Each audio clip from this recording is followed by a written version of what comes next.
कलाम खुदा से आज हम सीखेंगे। ये एक टॉपिक ऐसा है जो कि शायद हम इसके ऊपर तवज्जो नहीं दे सके और शायद शायद कलीसिया भी इस टॉपिक को जो उनसे बहुत आसान जो है वो समझती है। आज का टॉपिक है salvation and the name of messiah. Salvation and the name of messiah, आपकी निजात और मसीहा नाम का ताल्लुक। आपकी निजात और मसीहा नाम का ताल्लुक। हम ये देखते हैं कि जो बहुत सारे जो मसीही फिरके हैं वो ये कहते हैं कि आपकी निजात जो उनसी है वो मसीहा नाम में है और आपको पाक नाम, बाप का नाम लेने की जरूरत नहीं है, क्योंकि जब आपकी निजात का ताल्लुक मसीहा नाम से है तो फिर आप अगर बाप का नाम नहीं भी लेते, आप यहोवा खुदा का नाम नहीं भी लेते, तो तब भी आप जो है निजात याफ्ता कहलाएंगे।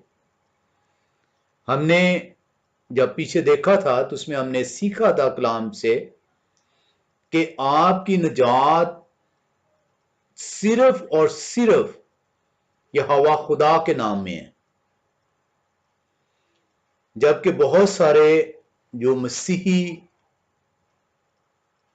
मिशंस हैं, जो मसीही कलीसियाएं जो उसके नाम लेवा हैं, वो ये ख्याल करते हैं कि यहोवा पाक के नाम ना लेने से भी मसाया के नाम में आपकी निजात मुमकिन है।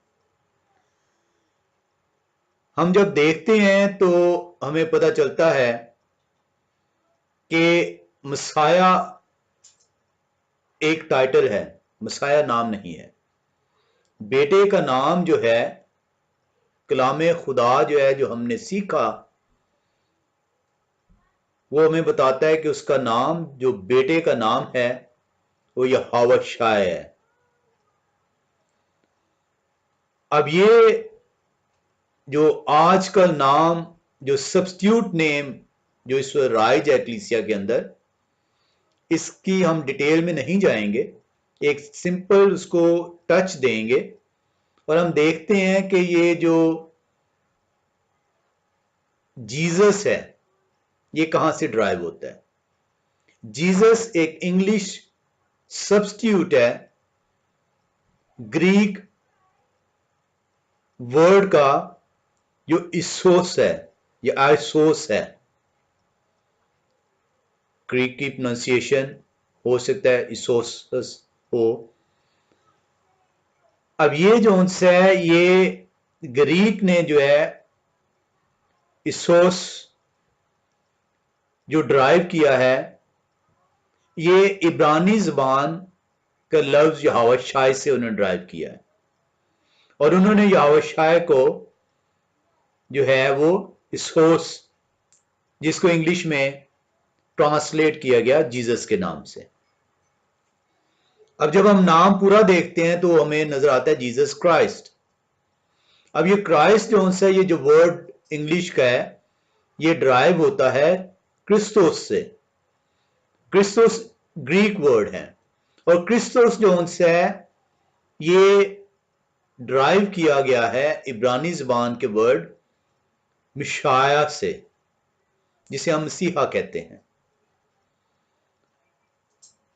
अब ये जो वर्ड है मिशाया, मसीहा, ये इसका मतलब है अनॉइंटेड, मसा किया हुआ। तो जीसस क्राइस्ट को ये कहते हैं कि वो बेटा जो मसा किया हुआ है, जिससे हमारी निजात मुमकिन है, क्योंकि यहोवा शाय जो जब आप इस वर्ड को देखते हैं इब्रानी ज़बान का, जो कि बेटे का नाम है, तो यहोवा शाय का मतलब है ही इज आवर सेल्वेशन। या मीन्स ही, हवशाय means salvation, he is our salvation. ये हमारा रिडीमर है, ये हमारा निजात दहिंदा है। अब ये जो नाम है, ये जो डॉक्ट्राइन है जीसस क्राइस्ट की, ये बहुत सारी कंफ्यूजन्स, बहुत सारी मिस इंटरप्रिटेशंस और मिसअंडरस्टैंडिंग्स पे मुश्तमिल है। हम कलामे यहोवा से इसको सीखेंगे कि ये जो तालीम है, क्या आपको यहोवा नाम लेने की जरूरत नहीं है, आपकी निजात मसीहा नाम के अंदर मौजूद है। ये इसलिए ऐसा है क्योंकि जब आप पुराने अहदनामे को, जब उसकी समझ को हासिल नहीं करते, जब आप उसको इग्नोर करते हैं, जब आप उसको मिस इंटरप्रेट करते हैं, जब आप उसको मिसअंडरस्टूड करते हैं, नया अहदनामा बेस करता है कलामे खुदा के मुताबिक सहाइफ पर, जबूर पर, हर वो शय जो पहले से कलामे यहोवा में मौजूद थी। और वो लोग जो आज के थियोलॉजियंस हैं, जो कलाम सुनाने वाले हैं, वो ना तो जो अनाजीर हैं चार, इनको समझ सके हैं, और ना ही पालूस रसूल को जो है वो समझ पाए। हम कलामे यहोवा से सीखेंगे कि पालूस रसूल जो है वो क्या बताता है। हम कलामे खुदा से सीखेंगे कि नया अहदनामा पुराने अहदनामे को किस तरीके से बयान करता है।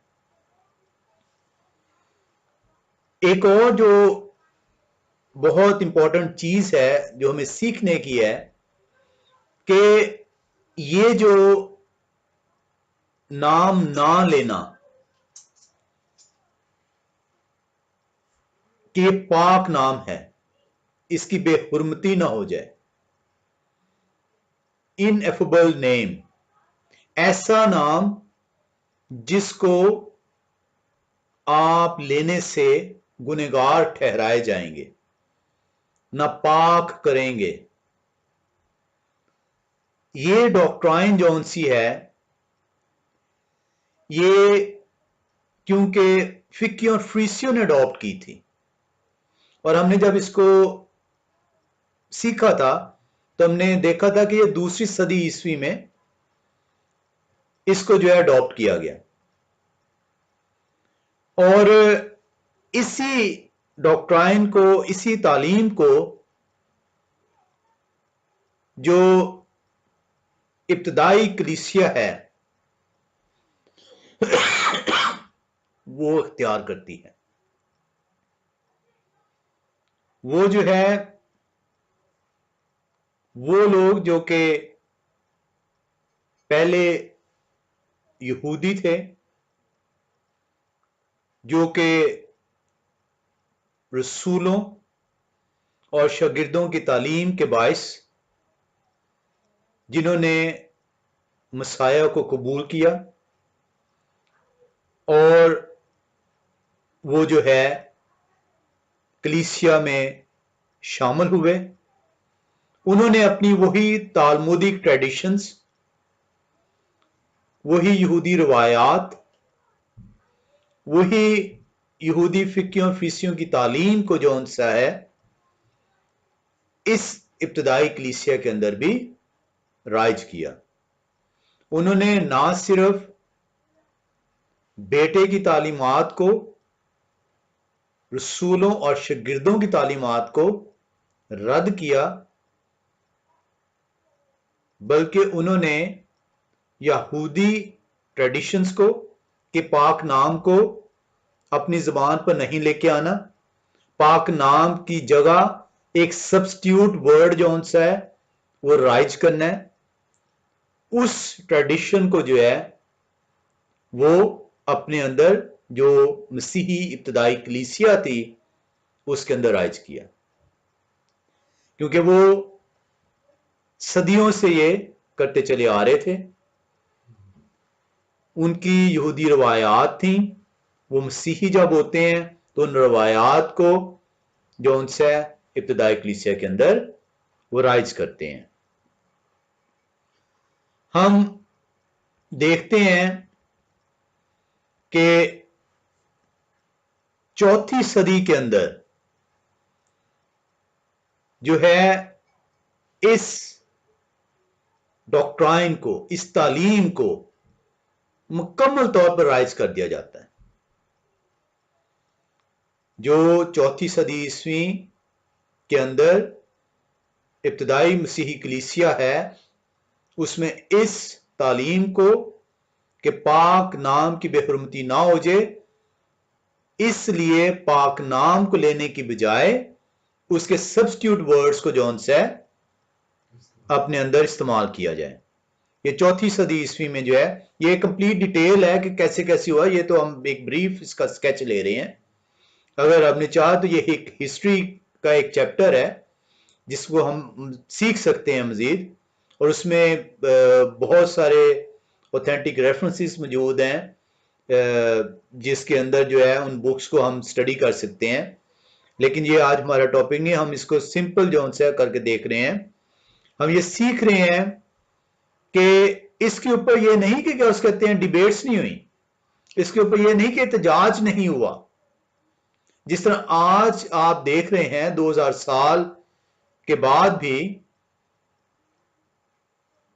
पेशतर कलीसिया जो है ये सब्स्टिट्यूट वर्ड्स को जो है वो ले रही है, सब्स्टिट्यूट वर्ड्स से जो है मुनाजातें कर रही है। इन सब्स्टिट्यूट वर्ड को अपने अंदर उन्होंने राइज किया हुआ है और इन सब्स्टिट्यूट वर्ड को डिफेंड किया जा रहा है। डिफेंड किस लिए किया जा रहा है?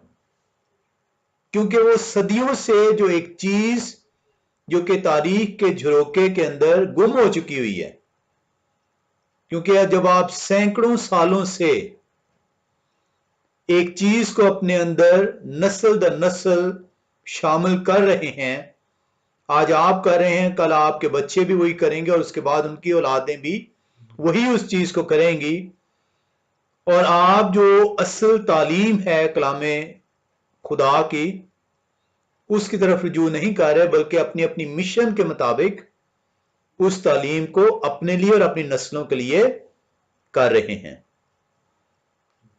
इसके ऊपर उस वक्त भी डिबेट्स हुई और इसके ऊपर आज भी डिबेट्स हो रही हैं, और वो लोग जो कि कलामे खुदा की तरफ रुजू कर रहे हैं, जो कि कलामे खुदा को सीखना चाहते हैं, वो आज इसकी हिकमत को हासिल कर रहे हैं। और हम शुक्र करते हैं यहोवा खुदा का कि हम जस्टिफिकेशंस देने की बजाय कि इन सब्स्टिट्यूट्स नेम की जस्टिफिकेशंस क्या है, कि हम पाक नाम जो कि कलामे खुदा के अंदर मौजूद है उसको लेने की बजाय हम इन सब्स्टिट्यूट नेम्स को डिफेंड करें। हम यहोवा बाप का शुक्र करते हैं कि उसने हमें समझ दी, फहम दिया और तौफीक दी कि हम इन नाम को, उसके पाक नाम की तमजीद कर सकें। हम जो हमारा टॉपिक है salvation and the name of messiah, निजात और मसीहा नाम में ताल्लुक। हम इसके लिए जो है यूहन्ना 16 बाब उसकी 23वीं और 24वीं आयत का मुतालिया करते हैं। यूहन्ना रसूल की इंजील 16वां बाब उसकी 23वीं और 24वीं आयत। इस आयत को पेश किया जाता है कि आपको जो है यहोवा खुदा का नाम लेने की जरूरत नहीं है। आपकी निजात, आपकी तमाम मुनाजातें, आपकी तमाम दुआएं जो हैं वो मसाया नाम से कबूल की जाएंगी। यूहन्ना 16 बाब की 23वीं और 24वीं आयत जब हम मुतालिया करते हैं तो कलाम यहोवा हमें यूं सिखाता है, उस दिन तुम मुझसे कुछ ना पूछोगे। मैं तुमसे सच कहता हूं कि अगर बाप से कुछ मांगोगे तो वो मेरे नाम से तुमको देगा। मसाया यहोवा शाह जो बेटा है, जिसका नाम है, वो आपसे मुखातब है। उस दिन तुम मुझसे कुछ ना कहोगे, कुछ ना पूछोगे। मैं तुमसे सच कहता हूं कि अगर बाप से कुछ मांगोगे तो मेरे नाम से तुमको देगा। अब तक तुमने मेरे नाम से कुछ नहीं मांगा। अब तक तुमने मेरे नाम से कुछ नहीं मांगा। मांगो तो पाओगे ताकि तुम्हारी खुशी पूरी हो जाए। इस हवाले को जो आज के मसीही उलमा हैं वो कहते हैं कि कलामे खुदा आपको बड़ी वजाहत से ये बता रहा है कि आपकी तमाम जरूरियात, आपकी तमाम मुनाजातें, इल्तिजाएं यहोवा शाह के नाम से मुमकिन है। जब आप बेटे के नाम से बाप से मांगेंगे तो बाप आपको तमाम चीजें, आप उससे अपने गुनाहों की माफी तलब करेंगे तो वो आपके माफी भी जो उनसे देगा। इसको मजीद तकवीत देने के लिए जो कलामे खुदा को बयान करने वाले हैं वो ये भी बयान करते हैं कि रसूलों ने और शागिर्दों ने उसके नाम से बपतिस्मे दिए, उसके नाम से बदरूहों को निकाला, उसके नाम से बीमारों को शिफा बख्शी। तो ये कलाम खुदा आपको ये बयान कर रहा है कि बेटे के नाम में ना सिर्फ आपकी निजात मुमकिन है बल्कि उसके नाम में हर वो चीज जो आप उसका नाम लेकर मानते हैं वह आपको बाप मुहैया करता है। इसलिए आपको बाप के नाम लेने की जरूरत नहीं है। अब हमें कलाम खुदा को सीखने के लिए, अब ये जाहिर आपने जो हवाला देखा है यूहन्ना 16 बाब उसकी 23वीं 24वीं आयत, वो कहता है यहोवा शाह बेटा कहता है मेरे नाम से। इन माय नेम को सीखने की आपकी जरूरत है कि जो वो ये कह रहा है मेरा नाम, सबसे पहले तो हमें ये सीखने की जरूरत है कि बेटा कौन है। जब तक हम बेटे को नहीं जान पाएंगे हम इस भेद को हासिल नहीं कर पाएंगे। इस भेद को हासिल करने के लिए कि बेटा ये क्यों कह रहा है मेरे नाम में, हमें कलाम खुदा को सीखना होगा और समझ के साथ, रूह और सच्चाई के साथ सीखना होगा, अपनी ख्वाहिश के मुताबिक नहीं। अपने कलाम सुनाने वाले के मुताबिक नहीं, अपनी मिशनों के मुताबिक नहीं, अपने मां बाप की तालीमात के मुताबिक नहीं, बल्कि सिर्फ और सिर्फ कि कलाम खुदा हमें क्या सिखाना चाहता है। हम देखते हैं कि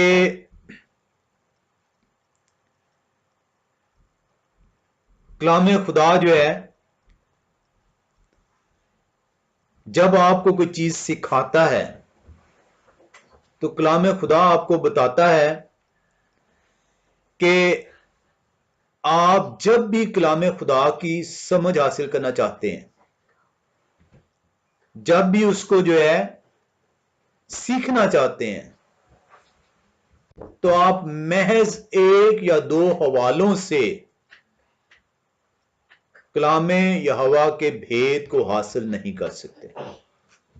आपको रूह और सच्चाई के साथ जौन से इसको सीखना होगा। इसके लिए हम एक हवाला देखते हैं, ईसाया नबी का सहीफा, उसका 28वां बाब। ईसाया नबी का सहीफा, उसका 28वां बाब, और हम उसकी जो आयात का मुतालिया करेंगे उसमें हम उसकी 9वीं आयत से पढ़ते हैं। ईसाया नबी का सहीफा 28वां बाब, उसकी 9वीं आयत।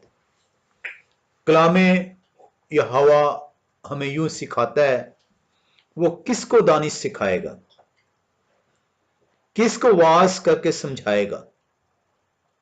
उनको जिनका दूध छुड़ाया गया, जो छातियों से जुदा किए गए, क्योंकि हुक्म पर हुक्म, हुक्म पर हुक्म, कानून पर कानून, कानून पर कानून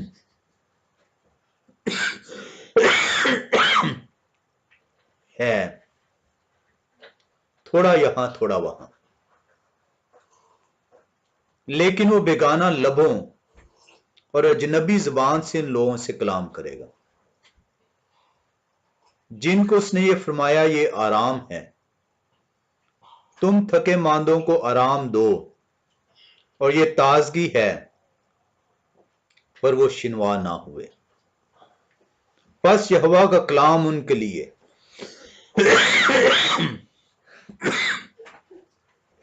हुक्म पर हुक्म, हुक्म पर हुक्म, कानून पर कानून, कानून पर कानून, थोड़ा यहां थोड़ा वहां होगा,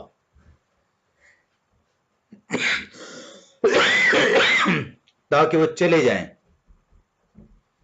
और पीछे गिरें और शिकस्त खाएं और दाम में फंसें और गिरफ्तार हों। कलाम यहोवा ईसाया नबी के सहीफे के मुताबिक आपको यह सिखा रहा है कि जब आप कलाम को महज अपनी ख्वाहिश के मुताबिक, महज अपने कलाम सुनाने वाले की तालीम के मुताबिक, महज अपनी मिशन के मुताबिक समझना चाहते हैं, तो फिर आप चंद एक वर्सेस को लेकर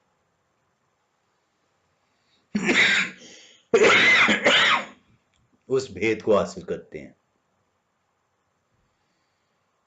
और आप दाम में फंसते हैं और आप गिरते हैं और आप शिकस्त खाते हैं और आपको उसकी समझ अता नहीं की जाती। कलामे खुदा को सीखने के लिए हमें उन तमाम तालीमात जो हमने हासिल की हैं उन्हें साइड पर रखना होगा। हमें रूह और सच्चाई के साथ उसकी हुजूरी में जाना होगा, उससे मदद तलब करना होगी, ताकि वो हमें जौन सा अपनी हिकमत को दे सके। अगर हम इस अप्रोच को नहीं अपनाएंगे, अगर हम कलाम यहोवा को सीखना चाहते हैं, उसकी हिकमत को हासिल करना चाहते हैं, रूह और सच्चाई से उसके परस्तार बनना चाहते हैं, तो हमें उसके हुजूरी में सच्चे दिल के साथ, ना कि उस तालीम को जो हमारे अंदर मौजूद है, ना कि उस ख्वाहिश को जिससे हम सीखना चाहते हैं, हमें उसके हुजूरी में जाना होगा। अगर हम उसके अपनी ख्वाहिश को लेकर, उस तालीम को लेकर उसके हुजूरी में जाएंगे, अपने आप को खाली नहीं करेंगे, तो फिर वो आपको थोड़ी थोड़ी समझता करेगा, क्योंकि वो जानता है कि आपके दिल के अंदर क्या है। वो जानता है कि आप उसके हुक्मों को सीखने के लिए नहीं आए। वो ये जानता है कि आप उसकी तालीम को हासिल नहीं करना चाहते।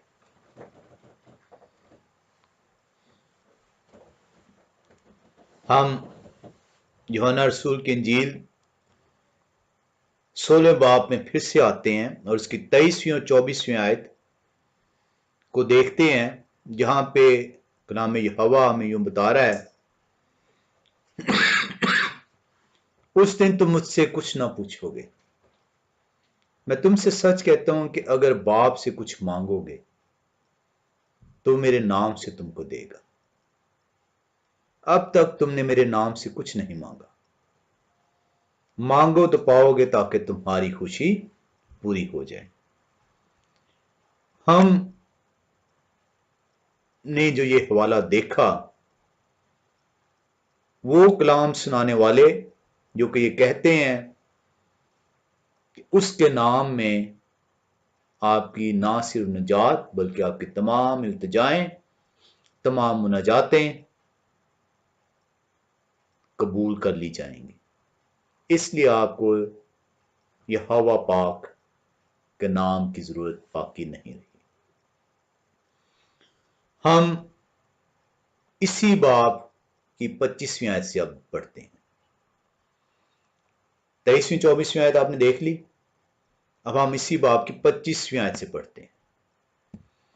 मैंने ये बातें तुमसे तमसीलों में कही। बेटा यूं बता रहा है कि ये जो बातें मैं आपसे कर रहा हूं, ये भेद की बातें हैं, और आप ये जानते हैं कि कलाम यहोवा रोया के अंदर बयान किया गया है, ख्वाबों में बयान किया गया है, भेदों में बयान किया गया है। और बेटा जो है वो अपना पेशतर जो है, जो कलाम देता है, वो भेदों में देता है। और 25वीं आयत थी, वो बयान कर रहा है, मैंने ये बातें तुमसे तमसीलों में कही। वो वक्त आता है कि फिर तुमसे तमसीलों में ना कहूंगा। एक वक्त आएगा जब मैं तुमसे साफ साफ बयान करूंगा कि ये जो बातें मैं तुमसे कह रहा हूं, ये अभी तक तमसीलें हैं, अभी तक ये भेद हैं जिनको तुम्हें हासिल करना होगा। लेकिन एक वक्त ऐसा आएगा कि फिर तुमसे भेदों में नहीं कहूंगा। उस दिन तुम मेरे नाम से मांगोगे। अभी जो मैं तुम्हें कह रहा हूं, वो भेद हैं। अभी तक जो मैं तुम्हें बता रहा हूं, वो तमसीलें हैं जिनकी समझ तुम अभी नहीं रखते। लेकिन एक वक्त ऐसा आएगा जब तुमसे मैं साफ साफ कहूंगा, और उस वक्त जब तुम मेरे नाम से मांगोगे, उस वक्त को अब हमने देखना है, वो कौन सा वक्त है। उस दिन तुम मेरे नाम से मांगोगे, और मैं तुमसे ये नहीं कहता कि बाप से तुम्हारे लिए दरख्वास्त करूंगा, इसलिए कि बाप तो आप ही तुमको अजीज रखता है, क्योंकि तुमने मुझको अजीज रखा है और ईमान लाए हो। कि मैं बाप की तरफ से निकला। वो अब बता रहा है कि मैं कहां से आया हूं, मैं कौन हूं। जब वो आपसे ये कहता है कि मैं और बाप एक हैं, मैं बाप में से निकला और इस दुनिया में आया, वो आपको बताता है कि वो और बाप कौन है। मैं और बाप एक है। वो आपको बताता है कि बाप का नाम क्या है। वो आपको दुआ सिखाता है। जब शागिर्द उसे कहते हैं कि हमें दुआ करना सिखा, और वो दुआ करना सिखाता है, आए हमारे बाप, तू जो आसमान पर है, तेरा नाम पाक माना जाए। मैं बाप में से निकला और इस दुनिया में आया। वो वक्त आता है जब मैं तुमसे भेद में नहीं कहूंगा, तुमसे मैं तमसीलों में बयान नहीं करूंगा। उस दिन जब तुम मेरे नाम से मांगोगे। बाप और बेटा एक है। बाप कौन है? यहोवा। अगर ये दोनों एक हैं तो बेटा कौन है? यहोवा। उस दिन तुम मेरे नाम से मांगोगे। किस नाम से मांगोगे? यहोवा नाम से मांगोगे। उस दिन तुम मेरे नाम से मांगोगे। और मैं तुमसे ये नहीं कहता कि बाप से तुम्हारे लिए दरख्वास्त करूंगा, इसलिए कि बाप तो तुमको तो आप ही तुमको अजीज रखता है, क्योंकि तुमने मुझको अजीज रखा है और ईमान लाए हो कि मैं बाप में से निकला हूं। तुमने ईमान लाए हो कि मैं कौन हूं। तुम ईमान लाए हो कि मैं वो यहोवा हूं जो इस दुनिया में आया है। वो अपना नाम आपको बताता है कि मैं कौन हूं। मैं बाप में से निकला और दुनिया में आया। आपके अल्फाज जब आप मुंह से अदा करते हैं तो आपके नाम के होते हैं, तो किसी और के नाम के नहीं होते। वो आपकी आइडेंटिटी है। वो आपके नाम से पहचाने जाएंगे। फिर दुनिया से रुखसत होकर बाप के पास जाता हूं। बाप में से निकला है और अब आपके पास वापस जा रहा है। वो कहते हैं ये वो वक्त है, ये वो वक्त है जब तुम मेरे नाम से मांगोगे। ये वो वक्त है जब बाप और बेटा एक हो जाएंगे।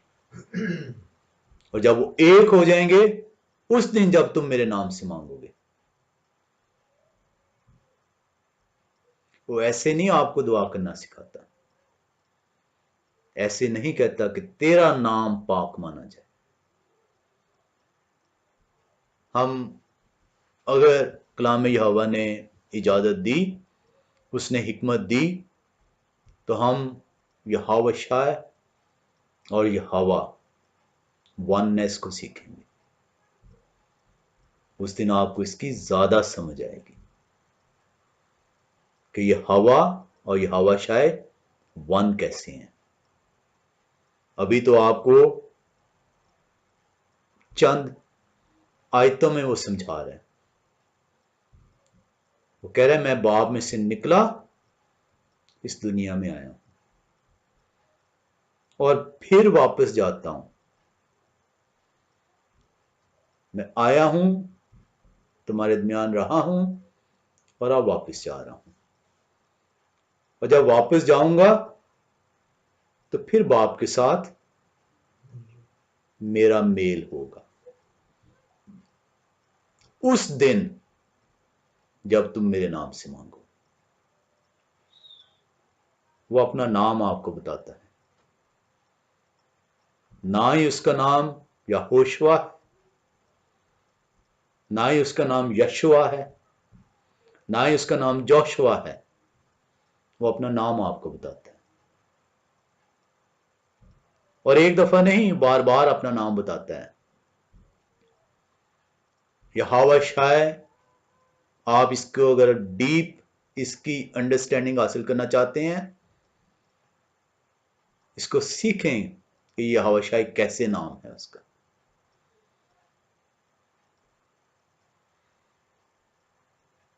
उसके शागिर्दों ने कहा, देख अब तू साफ साफ कहता है और कोई तमसील नहीं कहता। शागिर्द जो है जान गए हैं। अब हम जान गए कि तू सब कुछ जानता है और इसका मुताज नहीं कि कोई तुझसे पूछे। इस सबब से हम ईमान लाए हैं कि तू खुदा से निकला।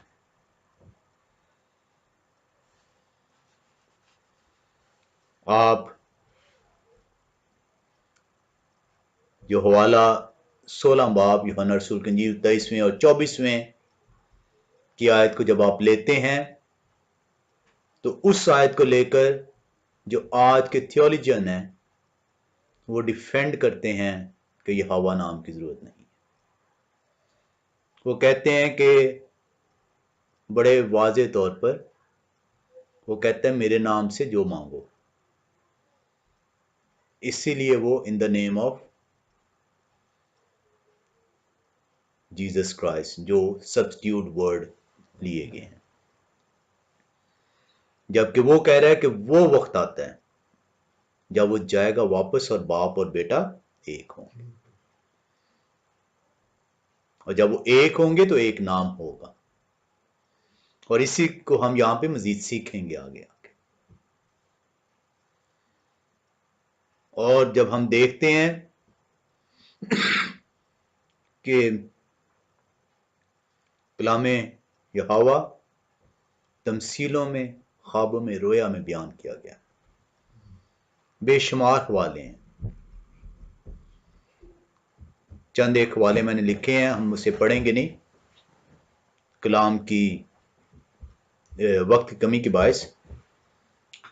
वैसे अगर आप नोट करें, मत्ती 13 बाब 34-35 में है, इब्रानी को खत 8 बाब 3 से 5 आयत, 10 बाब पहली आयत, पहला तवारीख 10 बाब पहली 13 आयत देखें, गलतियों 4 बाब 21 से 31 में। ये बहुत सारे हवाले हैं जहां पे तमसीलों में वो जिक्र हो रहा है।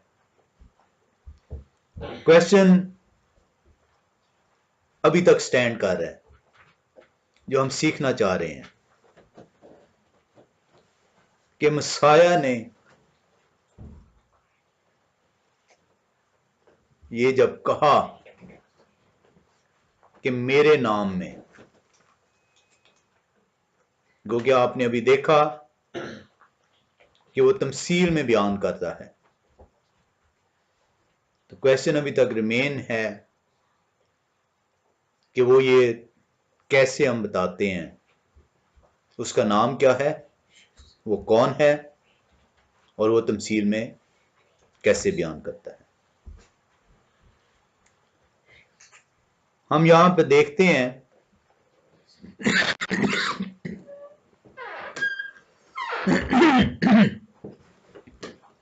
कोई शख्स ऐसा नहीं इस दुनिया में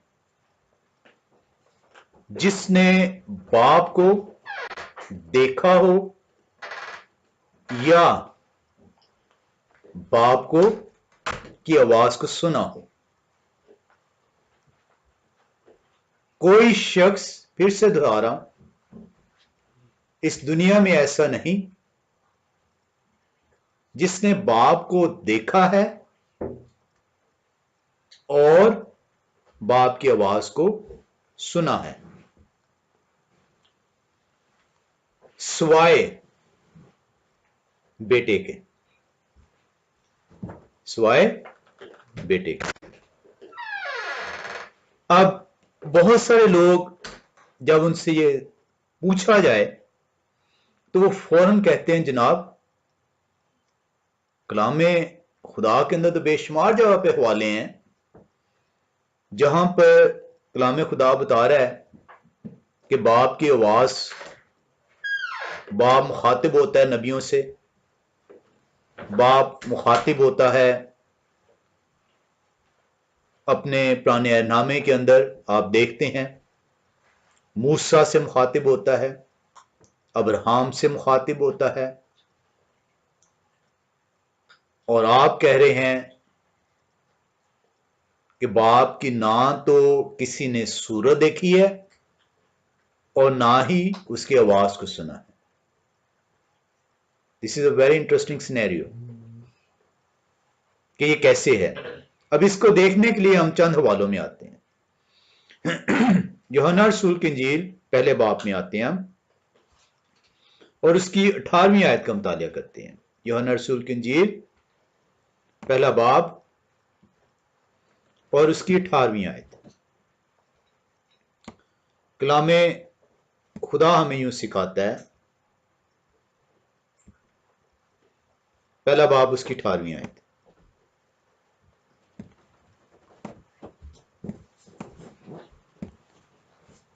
खुदा को किसी ने कभी नहीं देखा। यूहन्ना रसूल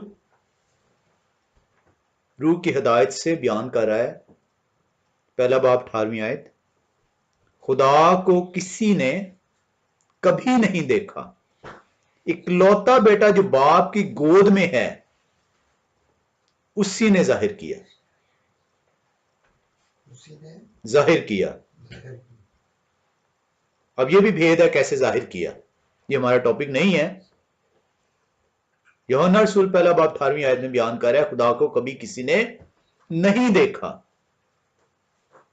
इकलौता बेटा जो बाप की गोद में है उसी ने जाहिर किया। ठीक है, एक और हवाले में आते हैं हम, 5वें बाब की 37वीं आयत में आते हैं। 5वें बाब की 37वीं आयत, यूहन्ना रसूल की इंजील 5वां बाब और इसकी 37वीं आयत बताती है,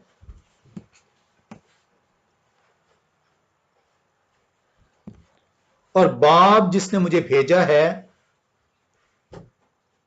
उसी ने मेरी गवाही दी है। और बाप जिसने मुझे भेजा है, मसाया बेटा बयान कर रहा है यूहन्ना रसूल की इंजील 5वां बाब 37वीं आयत में, और बाप जिसने मुझे भेजा है उसी ने मेरी गवाही दी है, तुमने ना कभी उसकी आवाज सुनी है और ना उसकी सूरत देखी।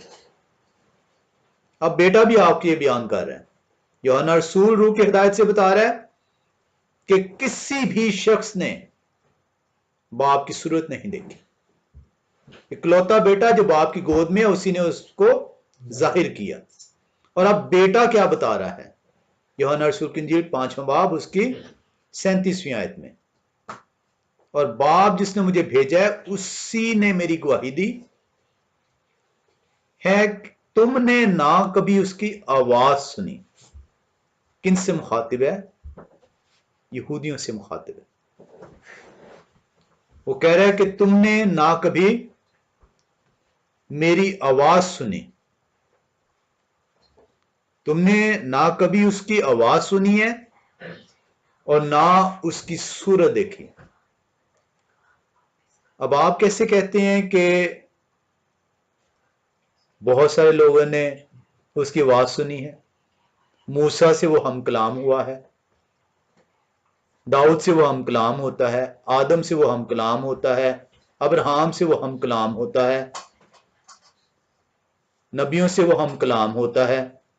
जबकि बेटा खुद कह रहा है कि बाप मेरी गवाही खुद देता है, ये बाप है जो कि मेरी गवाही दे रहा है, और स्वाय बेटे के और किसी ने ना उसकी सूरत देखी है, और वो बेटा है जिसने वो बाप को जाहिर किया है।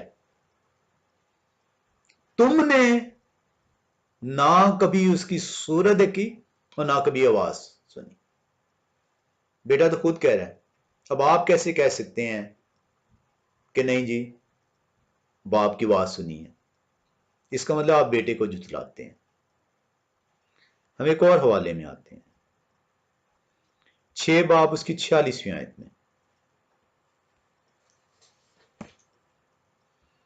यूहन्ना रसूल की इंजील 6 बाब उसकी 46वीं आयत। ये नहीं कि किसी ने बाप को देखा है, मगर जो खुदा की तरफ से है उसी ने बाप को देखा है। वो कहता है और कोई नहीं है जिसने बाप को देखा है, मगर सिर्फ वही जिसने भेजा है उसी ने देखा है। और किसने भेजा है? वो कहता है बाप मेरी गवाही देता है, मैं बाप में से निकला और इस दुनिया में आया हूं। ये मैं हूं जिसको बाप ने भेजा है, मैं उसकी तरफ से आया और मैंने सिर्फ उसे देखा है। अब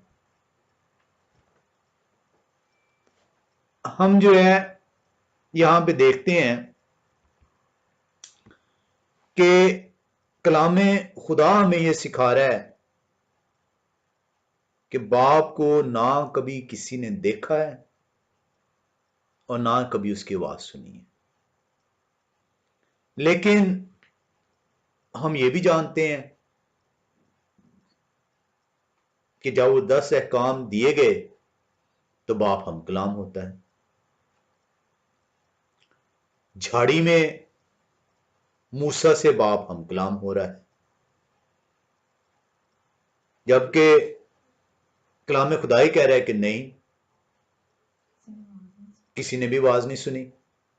ना सिर्फ उसने किसी ने ना देखा है और ना ही उसे सुना है, स्वाय बेटे के जो कि बाप में से निकला और इस दुनिया में आया है। तो फिर वो कौन है जो झाड़ी में कलाम करता है, जो पहाड़ी पे कलाम करता है, जो अब्राहम से कलाम करता है, जो नबियों से कलाम करता है, जो रूह की हिदायत से आपसे कलाम करता है? फिर वो कौन है? अगर वो बाप नहीं है, जो कि कलाम खुदा कह रहा है कि नहीं है, क्योंकि आप में से किसी ने आज तक कभी किसी ने ना बाप को देखा और ना बाप की आवाज को सुना है, तो फिर वो कौन था जो कलाम कर रहा था? अगर आप इसको सीख गए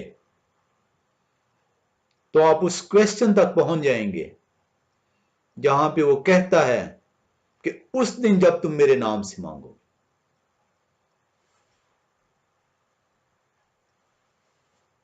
हमें इसको सीखने के लिए कि उसने ये क्यों कहा कि उस दिन जब तुम मेरे नाम से मांगोगे तब जोन से तुम्हारी दरख्वास्तें पूरी की जाएंगी। और ये वो कौन है जो कि नबियों से बातें करता है, नबियों से हम कलाम होता है। हम एक वाक्य में चलते हैं, खरूज की किताब बेशुमार जगह पे है जहां पे हम समझते हैं ऐसा, या हमें बताया गया या हमें समझाया गया कि बाप हम कलाम हो रहा है, जबकि हम अब कलाम खुदा के अंदर देख रहे हैं कि ना सिर्फ कभी किसी ने उसे देखा है ना ही उसकी आवाज सुनी है। हम खरूज की किताब 19वें बाब में आते हैं। खरूज की किताब 19वां बाब और उसकी हम आयत पढ़ेंगे 19 से 23वीं। और जब करना की आवाज नहायत ही बुलंद होती गई तो मूसा बोलने लगा और खुदा ने आवाज के जरिए से उसे जवाब दिया, और यहोवा कोई सीना की चोटी पर उतरा, और यहोवा ने पहाड़ की चोटी पर मूसा को बुलाया। सो मूसा ऊपर चढ़ गया, और यहोवा ने मूसा से कहा कि नीचे उतर कर लोगों को ताकीदन समझा दे, ता ऐसा ना हो कि वो देखने के लिए हदों को तोड़कर यहोवा के पास आ जाएं और उनमें से बतेरे हलाक हो जाएं। और काहिन भी जो यहोवा के नजदीक आया करते हैं अपने तई पाक करें, कहीं ऐसा ना हो कि यहोवा उन पर टूट पड़े। तब मूसा ने यहोवा से कहा कि लोग कोई सीना पर नहीं चढ़ सकते, क्योंकि तूने तो हमको ताकीदन कहा है कि पहाड़ के चगिर्द हदबंदी करके उसे पाक रखो। यहोवा ने उससे कहा, नीचे उतर जा और हारून को अपने साथ लेकर ऊपर आ, पर काहिन और अवाम हदें तोड़कर खुदावंद की यहोवा के पास ऊपर ना आए, ता ना हो कि वो उन पर टूट पड़े। अब इसी को आप 33वें बाब के अंदर भी देख सकते हैं। इस्तिस्ना की किताब 4 बाब जो उनसे उसकी 12वीं आयत में आते हैं हम एक और हवाले में। इस्तिस्ना की किताब 4 बाब और उसकी 12वीं आयत में देखते हैं, और यहोवा ने उस आग में से होकर तुमसे कलाम किया,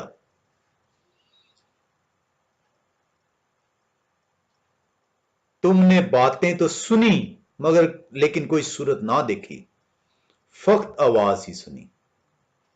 अब यहां पे आप देख रहे हैं खरूज की किताब, इस्तिस्ना की किताब बयानकारी है कि यहोवा खुदा बातें कर रहा है और उसकी आवाज सुनाई दे रही है, जबकि यूहन्ना रसूल रूह की हिदायत से बताता है कि ना किसी ने कभी बाप की सूरत देखी, ना उसकी आवाज सुनी, बल्कि बेटा, इकलौता बेटा जो बाप की गोद में, उसी ने उसको जाहिर किया। बेटा गवाही देता है कि तुम में से किसी ने भी उसकी आवाज को नहीं सुना, ना उसे देखा है। जबकि आप खरूज की किताब और गिनती की किताब के अंदर आप देख रहे हैं और वो बयान कर रही हैं कि यहोवा खुदा और उतरता है और बातें करता है, लोग उसकी आवाज सुनते हैं। तो बज़ाहिर ऐसा लगता है कि ये दो कॉन्ट्राडिक्शंस हैं। हम इसको सीखने के लिए कि ये कौन शख्स है, क्योंकि बेटा कह रहा है कि नहीं, ऐसा नहीं है, ना कभी किसी ने देखा, ना कभी किसी ने बाप की आवाज को सुना। यूहन्ना रसूल भी यही बता रहा है। तो फिर वो कौन है जो कि झाड़ी में मूसा से बातें करता है? वो कौन है जो कि कोई सीना पर पहाड़ी पर उतरता है और मूसा से हम कलाम होता है? हमें ये जानना होगा, हमें ये सीखना होगा, क्योंकि कलाम यहोवा में तकरार नहीं है।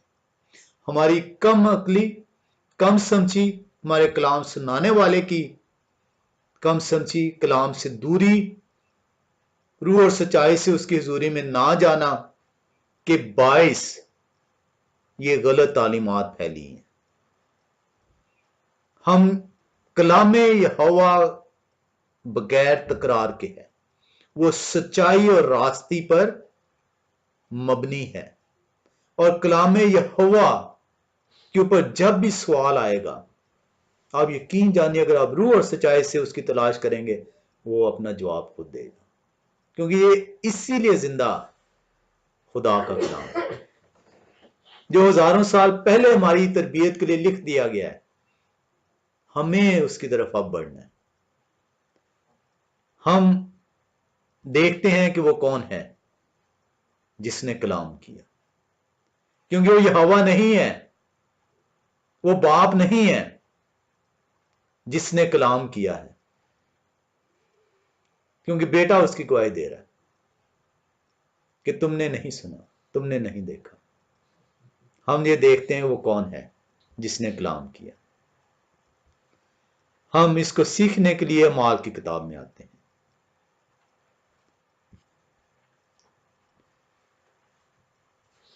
अमाल की किताब, उसके हम 7वें बाब में आएंगे।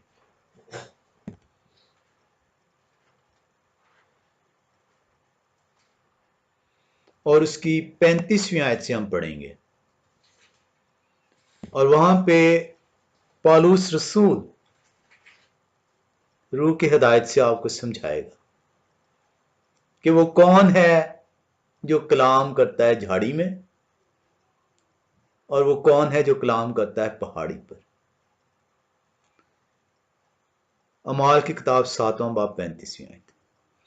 जिस मूसा का उन्होंने ये कहकर इनकार किया था कि तुझे किसने हाकिम और काजी मुकर्रर किया, उसी को खुदा ने हाकिम और छुड़ाने वाला ठहरा कर उस फरिश्ता के जरिए से भेजा जो उसे झाड़ी में नजर आया था। पौलुस रसूल बता रहा है कि झाड़ी के अंदर वो कौन फरिश्ता था? यहोवा फरिश्ते के रूप में आता है। और ये कौन सा है? ये यहोवा, ये बेटा है जो कि फरिश्ते के रूप में आ रहा।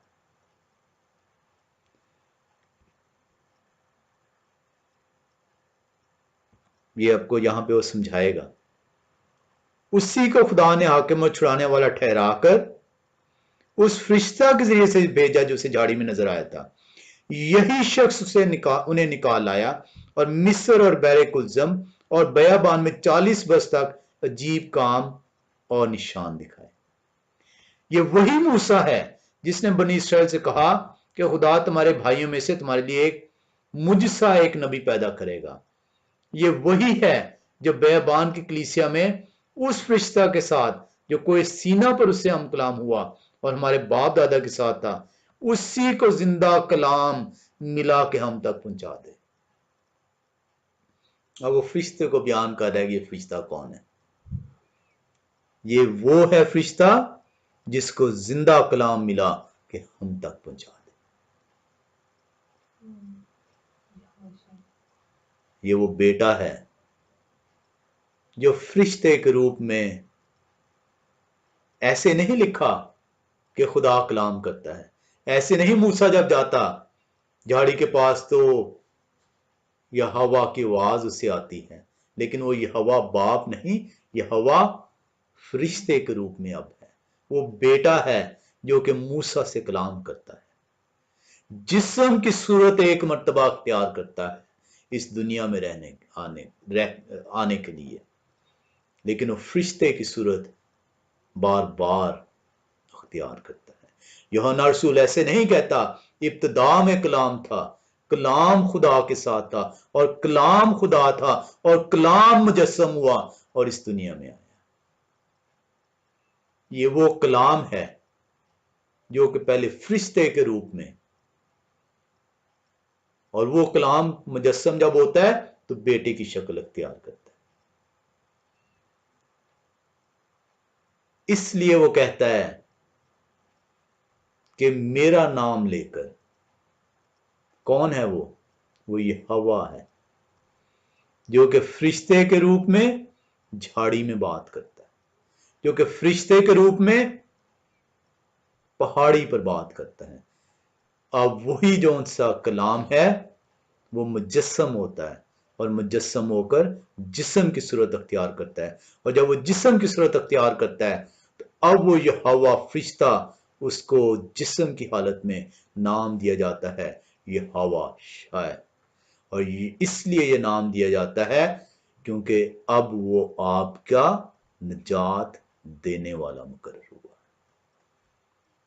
इसलिए उसका नाम यहोवा शाय है।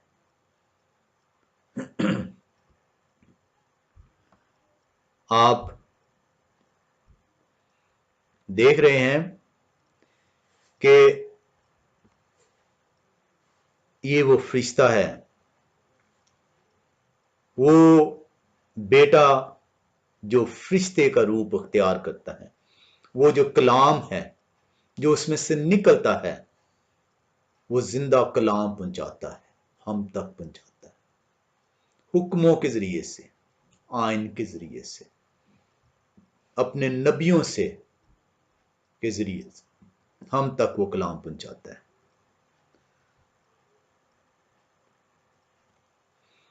हम खरूज 23 बाब में फिर से आते हैं और आप ने अक्सर ये देखा होगा कि मूसा दरख्वास्त करता है जब ये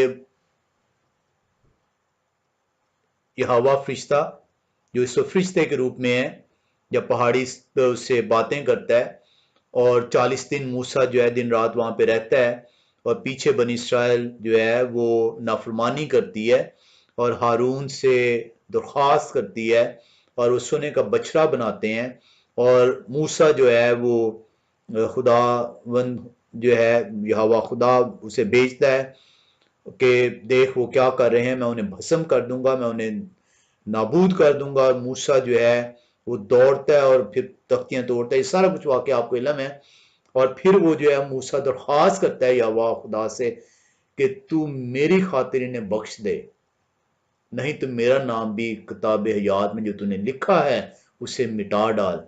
और यहोवा खुदा उसकी बात को सुनता है और कबूल करता है और मूसा की खातिर वो कहता है कि जिन्होंने तो मेरी प्रस्ती से मुंह नहीं मोड़ा, जिन्होंने उस बछड़े के आगे सजदा नहीं किया, उन्हें तो मैं रख छोड़ूंगा लेकिन बाकियों को सजा दूंगा। और जब वो सजा मिल चुकती है तो आप देखते हैं कि मूसा दरख्वास्त करता है कि अगर तू हमारे साथ आगे आगे चलेगा तो तभी हम चलेंगे। शायद आपको ये याद हो। और यहोवा खुदा कहता है कि मैं तुम्हारे आगे आगे चलूंगा। हम फिर से देखेंगे कि वो कौन है जो उनके आगे आगे चलता है। खरूज 23 बाब उसकी 20वीं आयत से।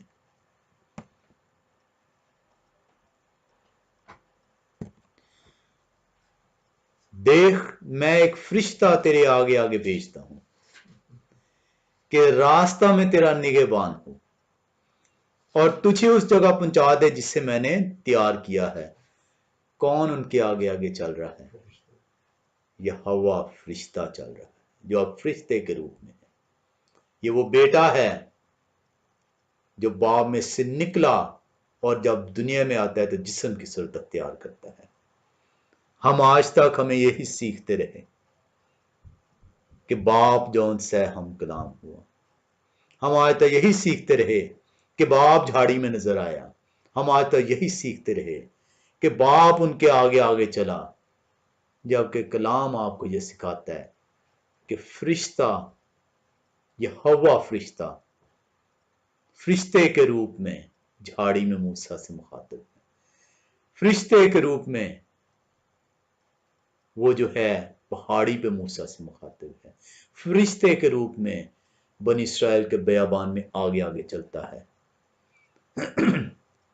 और उन्हें उस जगह जो वादे की जमीन है वहां तक पहुंचाता है। खरूज 23 बाब 20वीं आयत से। देख मैं एक फरिश्ता तेरे आगे आगे भेजता हूं कि रास्ता में तेरा निगहबान और तुझे उस जगह पहुंचा दे जिससे मैंने तैयार किया है। तुम उसके आगे होशियार रहना और उसकी बात मानना, उसे नाराज ना करना, क्योंकि वो तुम्हारी खता नहीं बख्शेगा, इसलिए कि मेरा नाम उसमें रहता है। वो फरिश्ता कौन है? वो यहोवा फरिश्ता है, उसका नाम उसके अंदर है। हमने बेशुमार मर्तबा इस वाक्य को पढ़ा है, लेकिन हमने पढ़ा सिर्फ, हमने सिर्फ सुना, हमने रूह की हिदायत से सीखा नहीं। वो कहता है ये वो फरिश्ता है जो कि यहोवा है, जो कि फरिश्ते के रूप में उसे नाराज ना करना, उसकी बात को मानना, उसका इख्तियार है कि तू अगर गुनाह करे तो तेरी खता माफ नहीं करेगा, तुझे उसकी सजा देगा। और अगर तू उसकी बात को माने और उससे तौबा तलब करे तो तेरी खताएं माफ करेगा। हम देखते हैं कि हवा बाप के अलावा और किसको ये इख्तियार है गुनाह माफ करने का। कलामे ये हवा जो है वो हमें सिखाता है कि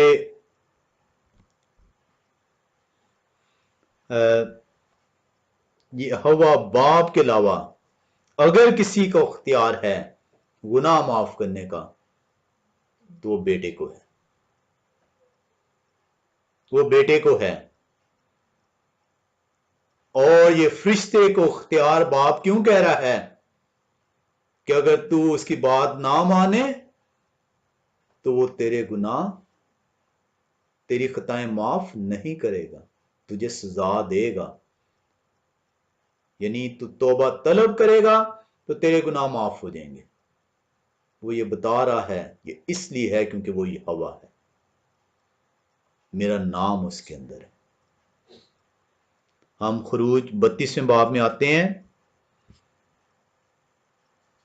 ये बेशुमार जो है इसके हवाले हैं, हम सब में नहीं जाएंगे क्योंकि हम देखते हैं कि गुनाह माफ करने का अख्तियार 32वां बाब उसकी 30 से 35वीं आयत में हम चलेंगे। और दूसरे दिन मूसा ने लोगों से कहा कि तुमने बड़ा गुनाह किया और अब मैं यहोवा के पास ऊपर जाता हूं, शायद मैं तुम्हारे लिए गुनाह का कफारा दे सकूं।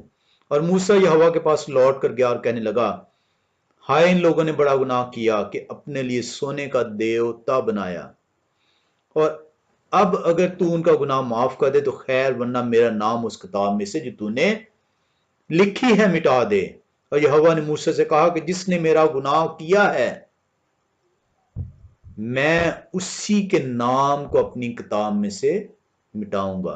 आपने पढ़ा ये कौन मूसा से बातें कर रहा है? यहोवा फरिश्ता, यहोवा बाप नहीं बातें कर रहा। पालूस रसूल जो है बयान कर रहा है कि कौन है? यहोवा फरिश्ता है जो फरिश्ते के रूप में है, वो बातें कर रहा है मूसा से, और उसको इख्तियार है उस गुनाह माफ करने का, और बाप के अलावा किसी और का इख्तियार नहीं है। इसलिए जब वो फरिश्ता जिस्म की सूरत इख्तियार करता है तो ये इख्तियार बेटे में मुंतकिल होता है। और यहोवा ने मूसा से कहा कि जिसने मेरा गुनाह किया है मैं उसी के नाम को अपनी किताब में से मिटाऊंगा। अब तू रवाना हो और लोगों को उस जगह ले जा जो मैंने तुझे बताई है। देख मेरा फरिश्ता तेरे आगे आगे चलेगा, लेकिन मैं अपने मुतालबा के दिन उनको उनके गुनाह की सजा दूंगा। और यहोवा ने उन लोगों में मरी भेजी क्योंकि जो बछड़ा हारून ने बनाया वो उन्हीं का बनवाया हुआ था। या आप इसको मुख्तलिफ जोन से जहाँ पे देख सकते हैं, हबार की किताब में बेशुमार हवाले हैं, 4 बाब में है, 5वें बाब में है, 18वें बाब 6ठे बाब में है, इसी तरह गिनती की किताब में है। और अब हम देखते हैं कि वो यहोवा जो फरिश्ते के रूप में है उसको गुनाह माफ करने का अख्तियार है क्योंकि वो यहोवा है जो कि फरिश्ते के रूप में बात कर रहा है मूसा से, नबियों से। और जब वो जिस्म की सूरत अख्तियार करता है और जमीन पर आता है तो हम देखते हैं कि यही इख्तियार बेटे में मुंतकिल होता है। और वो कहां पे आप देखते हैं? कफरनहूम में आप देखते हैं कि एक लाचार चारपाई पे पड़ा हुआ लाया जाता है और बेटा कहता है जा तेरे गुनाह माफ हुए, जा तेरे गुनाह माफ हुए। किसको इख्तियार है गुनाह माफ करने का? और इसी के ऊपर बहस होती है यहूदियों में कि ये अपने आप को खुदा जताता है क्योंकि खुदा के अलावा और किसका इख्तियार है कि वो गुनाह माफ कर सके। और इसको आप देखते हैं बेशुमार हवालों के अंदर है। हम मत्ती रसूल की इंजील में आएंगे, उसके 9वें बाब, मत्ती रसूल की इंजील उसका 9वां बाब और उसकी दूसरी आयत से हम पढ़ेंगे।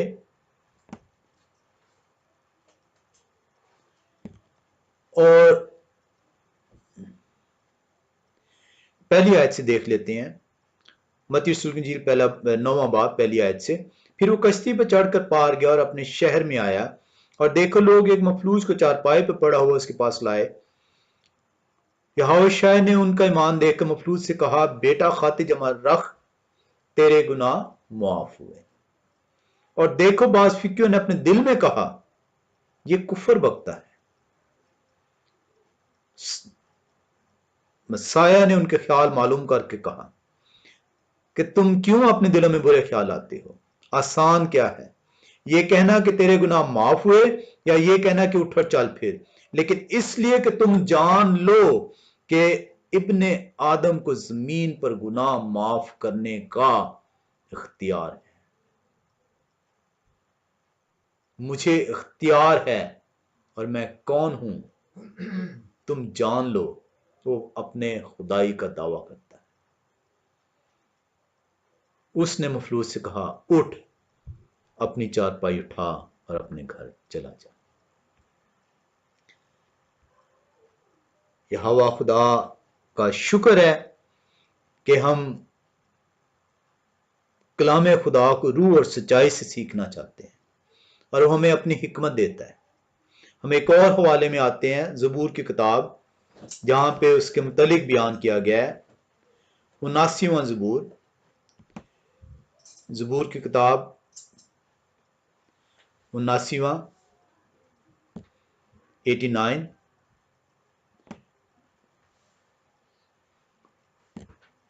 और उसकी आयत हम देखेंगे,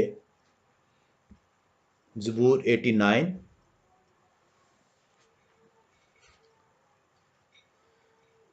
और उसकी आयत जो है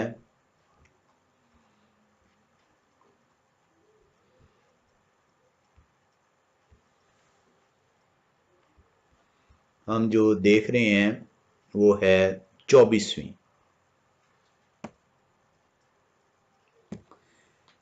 पर मेरी वफादारी और शफकत उसके साथ रहेंगी, और मेरे नाम से उसका सींग बुलंद होगा। मसाया के मुतलिक ये बयान किया जा रहा है कि ये हवा बाप कह रहा है कि वो मेरे नाम से कहलाएगा। हम इसको आज यहीं पे ख़त्म करते हैं। हमने आज जो है ये सीखा है कि वो फरिश्ता यहोवा कौन है, जो फरिश्ते के रूप में बातें करता है, और वो बेटा वही फरिश्ता जब जिस्म की सूरत इख्तियार करता है तो इस ज़मीन पर वो आता है। हम नेक्स्ट टाइम मज़ीद इसको सीखेंगे। यहोवा खुदा हम सबको बरकत दे। आमीन।